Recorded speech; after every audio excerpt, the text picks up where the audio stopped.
Saksikan bagaimana tetesan hujan menciptakan lukisan warna-warni ajaib di langit setelah hujan. Pelangi terbentuk ketika cahaya matahari mengenai tetesan air hujan yang berada di atmosfer.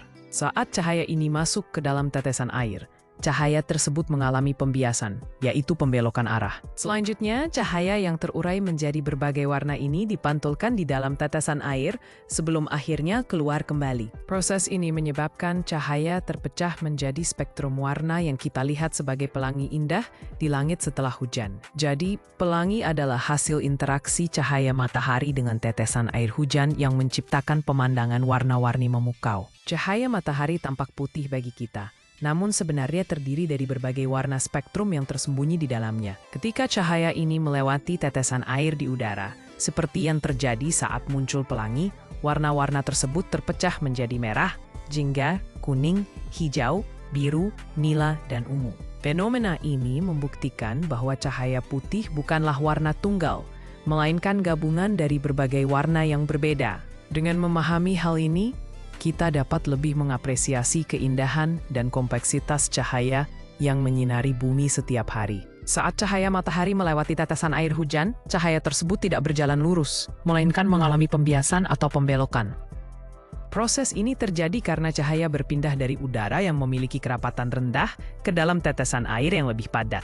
Akibat pembiasan ini, cahaya berubah arah dan membentuk spektrum warna-warna pelangi yang indah.